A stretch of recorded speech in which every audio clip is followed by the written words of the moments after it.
ตัวที่สองนี้คอนฟอนคืออะไรเมื่อกี้เราทำไมดีไหมดีทำนี้ไหม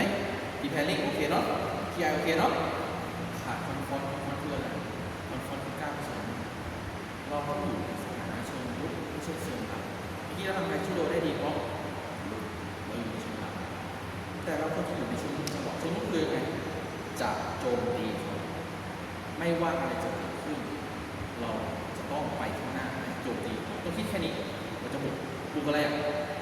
ตอนนี้คือบุกอะไรโรคาฟังดูนะพี่เข้ามาเชิงรับพี่เข้ามาเชิงรับตัวพี่มันจะยืดตัวออกมาและไปข้างหน้าเองอัตโนมัติที่ไม่ได้บังคับเป็นเพราะพี่อยากจะโจมตีตัวพี่จะลงไปข้างหน้าพร้อมอยู่จะมีการยืดตัวแล้วพลังไปข้างหน้าสมาธิตอนที่ยูนิตกับตัวตั้งสำรับเองเห็นกว้างใช่ไหมสมาธิข้างในตรงนี้แล้วก็คุยหมายตรงนี้พลังได้แต่พอเป็นเชิงลุกปุ๊บเกิดอะไรขึ้นทุกอย่างซูมมันจะมองไม่เห็น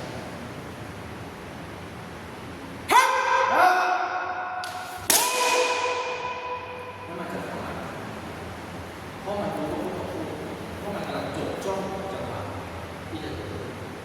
เห็นไหมเพราะว่าเราต้องซูมแต่การซูมไม่ใช่การพูดนะการตั้งใจที่จะโจมตีไม่ว่าจะแพ้ชนะที่นี่ลังเลตัวลังเลใช่ไหมเขาจะเปิดเหมือนต้องแบบเด็กเดียวมันต้องเด็กเดียว